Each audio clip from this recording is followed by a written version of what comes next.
You're listening to Simple Roots Radio, episode number 140, and this is a short bonus episode on the one-day fix to stress. Welcome to Simple Roots Radio with Alexa Sherm.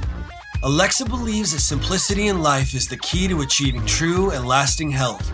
And now your host, Alexa Sherm. Welcome back to this podcast. As always, my name's Alexa. This is the place to get healthy, live happy, and find more joy. Today is a short bonus episode on the one-day stress fix. And I wanted to do this podcast to share with you the quick steps that you can do to kind of fix this stress problem in your life or this cortisol problem, which I'm going to explain what cortisol is in a second.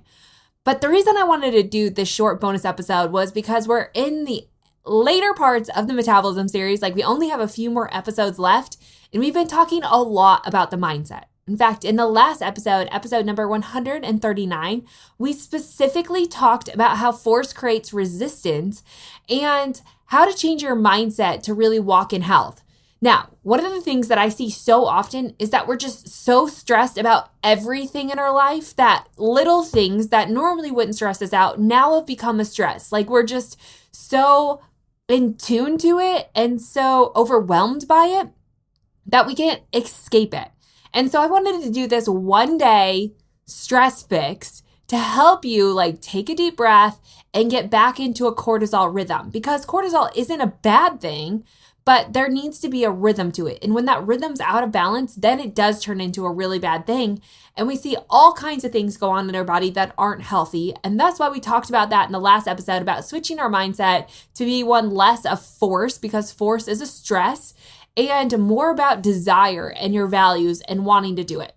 So today is just like the nitty gritty. Here's a one-day stress fix that I want you to try. Now, before we get there, I do need to explain what cortisol is. And before we even get there, I do want to tell you that you can find all the information on this show and the one-day stress fix over in the show notes at simplerootswellness.com/140. Yes, I have the handout for you to help you do a quick one-day stress fix. And if you want to take things to another level, just do the 5-day hormonal reset, it fixes this entire problem. It's a little bit more sustaining than this one-day stress fix, but this gives you an idea about how to get your body back in balance. Okay, so again, that's in the show notes, simplerootswellness.com/140. For now, let's talk about cortisol. What is cortisol? You've heard me talk about it a lot. I've probably already defined it, but I want to do it more specifically here. So cortisol is a hormone and one of the main stress response chemicals produced by the adrenal glands inside the body. The other hormone is adrenaline, but we're often going to hear of cortisol being the main one. It's responsible for maintaining the health of and proper communication between every single cell in the body. So yes, the stress response in the body is not something to fear. Cortisol is not something to want to avoid altogether, but we just have to be in a healthy rhythm of it. Because in fact, cortisol is really, really powerful, but it is a part of the sympathetic nervous system, which we talked about again in a previous episode inside this metabolism series, which is our fight or flight response. And this is a really fast reaction. Our fight or flight response is like that quick, hurry, we're in trouble, we need help, we need energy, our body's stressed, right now. It's a survival mechanism of the body. The problem with cortisol is that while it is healthy, including playing a number of roles like maintaining healthy blood pressure, regulating blood sugar, turning food into energy, the problem is that many people spend way too much time with excess cortisol circulating in their body. We have a chronic cortisol problem, and that causes so many issues in our body, which I'm going to explain here in a second. But like I said, cortisol is responsible for maintaining the health and proper communication between every cell in the body. In a healthy body, there is a rhythm of cortisol where it should spike in the morning, which helps give us energy to start the day. It keeps inflammation low and our immune system at its peak. And then as the day goes on, we should naturally see cortisol decline. And by bedtime, we really are void of cortisol, allowing us to wind down and rest and go into the repair phase. Again, to allow us to go into that parasympathetic mode. Now, not only that, but it keeps us safe when our body perceives a threat. Like I mentioned, your hypothalamus sends a signal to your adrenal glands to start pumping out hormones like cortisol whenever we perceive, again, a mindset, right? There could be no real threat around, but anytime we perceive a threat, it releases and sets off this psychological response designated to help keep you out of danger. Many people, though, are spending way too much time with chronic cortisol levels. And normally, what we see is that when the threat goes away, cortisol goes away as well, and you can start to relax. But what we're finding is that is no longer the case. Like, we just constantly are pumping out cortisol over and over all day long. And overexposure to cortisol messes with our body's ability to do so many functions. So here are some signs that you have excess or chronic cortisol levels. 1, you have sleep problems. 2, hormonal imbalance. So you have an inability to lose weight. You have hot flashes. Infertility, anything like that. You get headaches a lot, you have anxiety or depression, blood sugar problems or metabolic problems, again, weight challenges, you have decreased memory, decreased focus, maybe a lack of willpower, you have immune system imbalances, so you lead to more frequent infections, reactivation of old viruses, so stealth pathogens can come back out, have allergies, inflammation, and even autoimmune disease. Again, most long-term chronic health problems can be traced to disturbances in the natural cortisol pattern. So things like obesity, digestive problems, diabetes, cancer can all be linked back to a disturbance or excess chronic cortisol levels. Like, alarm should be firing, right? Like, this one-day cortisol or stress fix could be exactly what your body needs to just kind of take a breath, relax, and get you back into the rhythm. Now, these are things that you should be doing day in and day out anyways, and so just learning from these habits. So what do we need to do? We need to reset your cortisol rhythm. It's one of the most important steps that we can take to feel in balance in our lives now and also to ensure long-term health. And the cool thing, though, about resetting your cortisol levels is it doesn't require like any crazy fancy food or supplements or tinctures. Like, it's mostly lifestyle changes, and it's really shockingly simple, to be honest with you. So it's our commitment, though, to reclaiming rhythm in our life. That's what's going to be the foundation for resetting cortisol levels. So are you ready? Here's the one-day cortisol fix. The first one is sleep. We're going to talk about if you can't sleep, what you can do. But we need to reset our sleep schedule. So what this means is that many of us are already functioning on a circadian rhythm, right?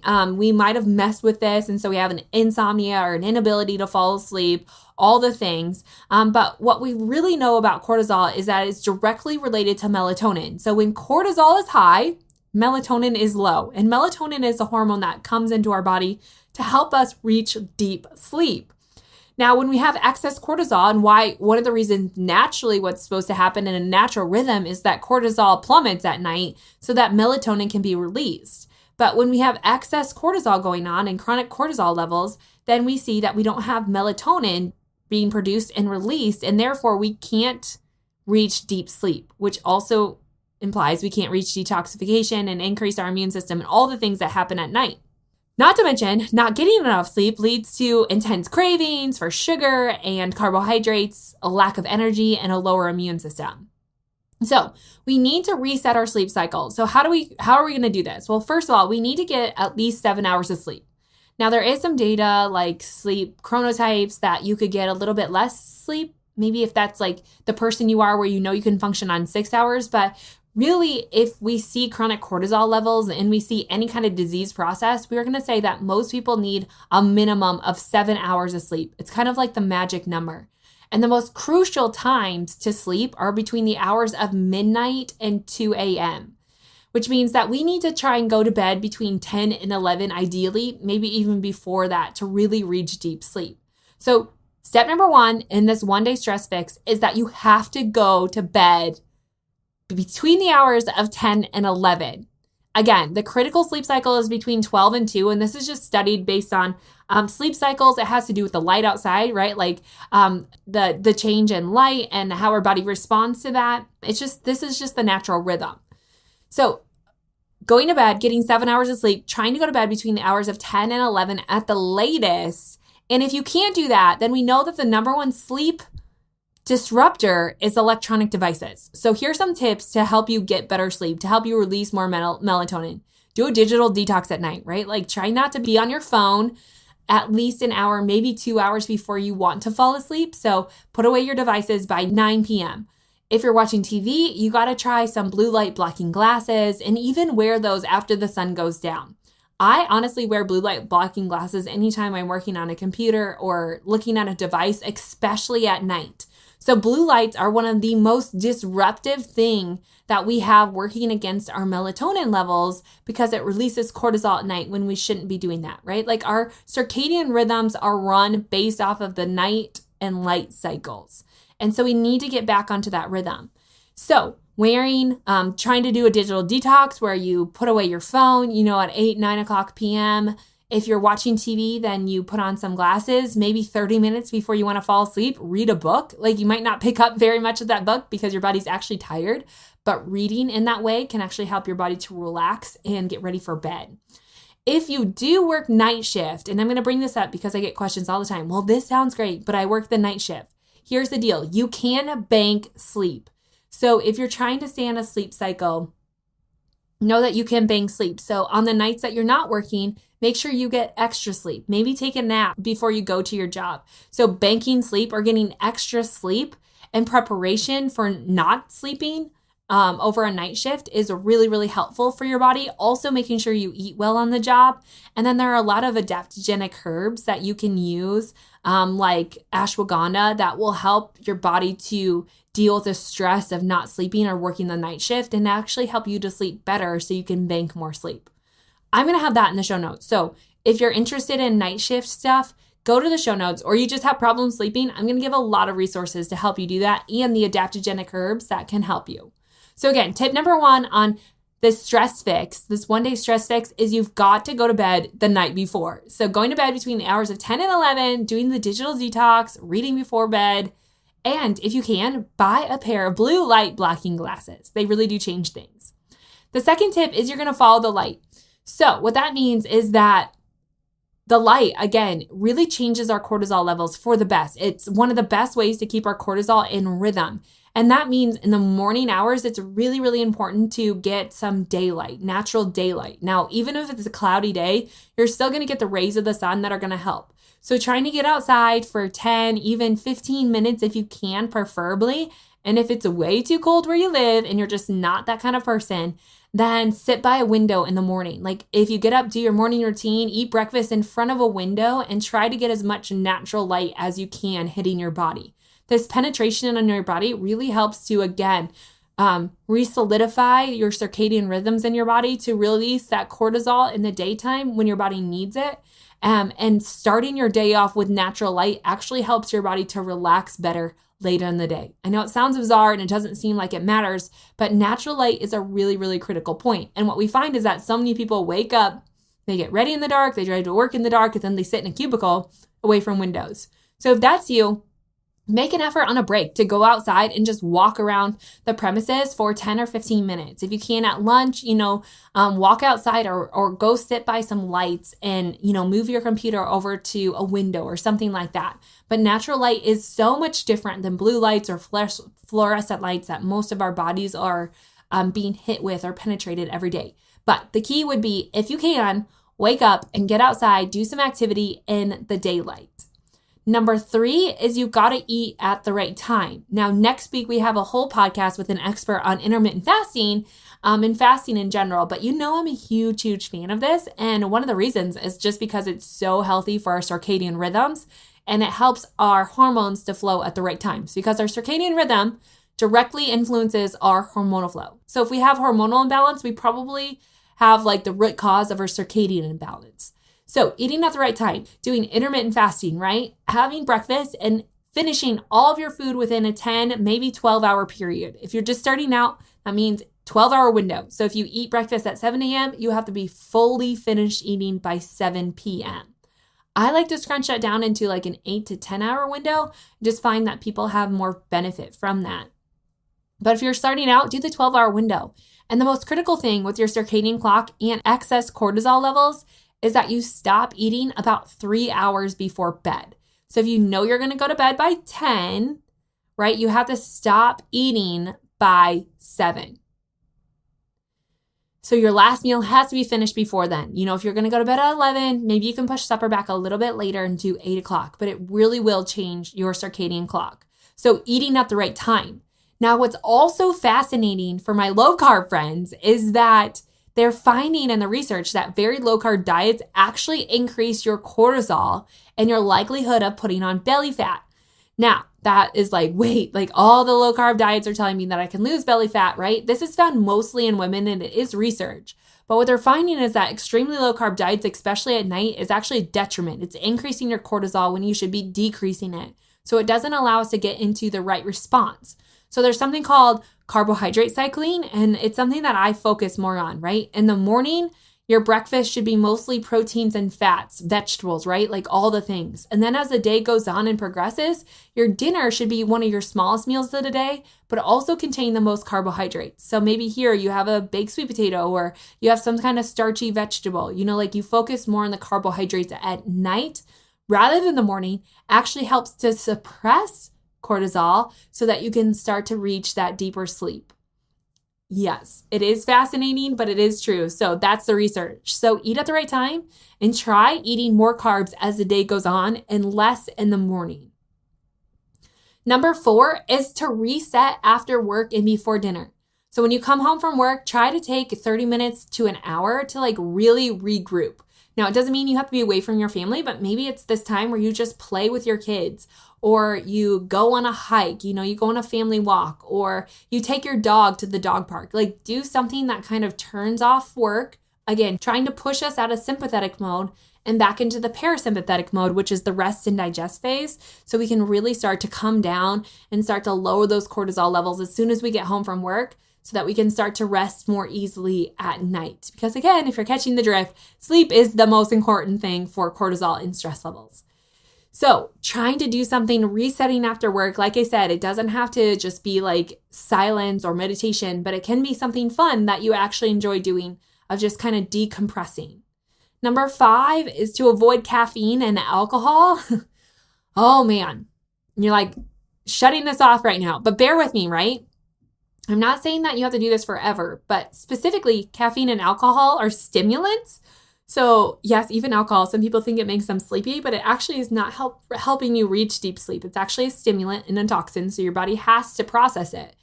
But if you're going to have caffeine and alcohol, it needs to be done in the morning hours. People are like, what? Drinking in the morning, right?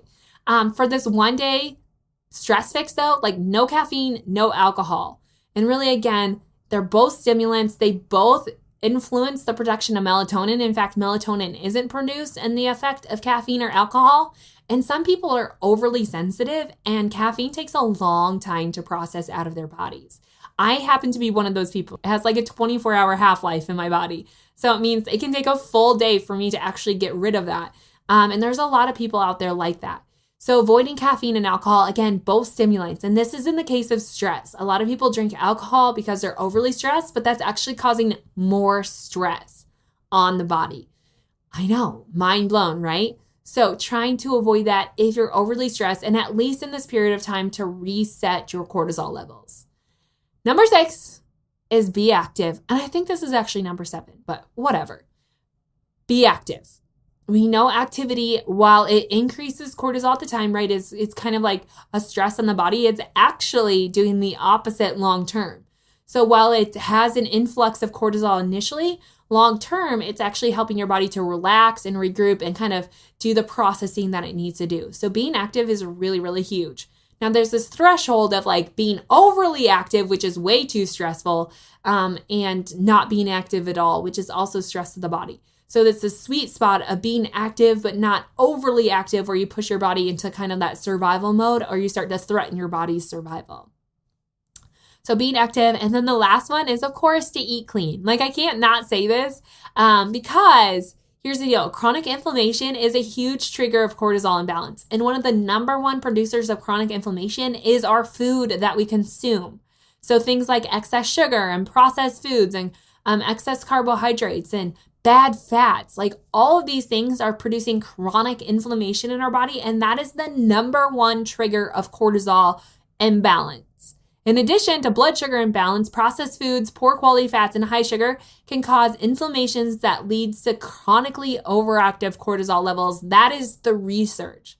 So we've got to start eating clean. And in that one day stress fix, I'm going to give you some recipes that you can use to eat clean and to make this all work. So of course we knew that one was coming, but really it's all an effort to beat inflammation and help cortisol to naturally cycle.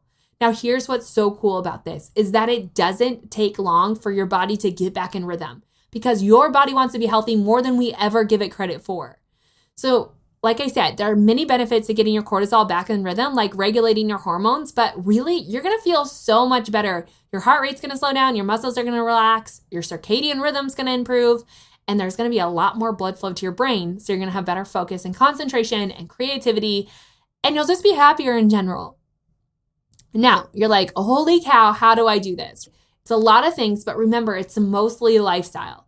Make sure you go to the show notes, grab that download so that you can really start to implement this in your life. And my hope with this is not to just be another overwhelming thing, because anything that's overwhelming is also a stress on the body, something we're trying to avoid. So if you just pick one of the things that I talked about today, whether it's, doing the digital detox at night, grabbing some blue light blocking glasses, trying to go to bed a little bit earlier. And if you go to bed at midnight, just start every day trying to cycle 15 minutes earlier and 15 minutes earlier until you find the sweet spot where your body can actually relax. Consistency, like you're going to go to bed consistently whenever you normally do. You can change that consistency slowly over time. Other things like getting out in the light, maybe in the morning, you're just going to go sit outside or go on a quick walk outside to get that natural light. Try intermittent fasting. I think it's one of the easiest and the best things, not only to fix this, but so many other things in your body, right? So pick one thing and commit to doing that at least for one day. If you're going to do it for one day, you really have to do all these things. But if you don't want to do the one day stress fix, pick one thing and commit to doing it for at least a week. And I can assure you in a week, you're going to notice already benefits of feeling so much better. So stick with it. But here's the deal. Cortisol is a massive problem in our society, and it's kind of one of those things that's intertwined with everything else, right? Our thought process, our mentality, everything we're talking about here on the Metabolism series. So my encouragement to you is to really just start to implement these realistic lifestyle practices that don't take into account anything about restriction or deprivation or starvation or any of the things you fear, but really just starting to put these lifestyle practices into play. And naturally what you're going to find is your cravings are going to change. You're going to start to want to eat healthier food, and that desire is going to be more upfront. Like there's going to be less resistance in the process of living a healthier life. Okay, that's it. I really hope that wasn't overwhelming. Make sure you go to the show notes at simplewellness.com/140 to get all the information on the one-day stress fix, that free download that you can grab and do this in your life to feel better. Okay, make sure you also go back and listen to all the other episodes in this Metabolism series. They started at episode number 130, and we have 2 more episodes left in this series. So we're going to go up to episode number 142. After that, we're going to talk about some more things like hormones, women's issues, fascia, cellulite, adaptogens. And then this summer, we're going to dive into an anxiety series. And I'm so pumped about it. But in the meantime, don't forget to go to the show notes, sign up for my email list, and make sure you tell your friends and family about Simple Roots Radio. I'm so glad you're here.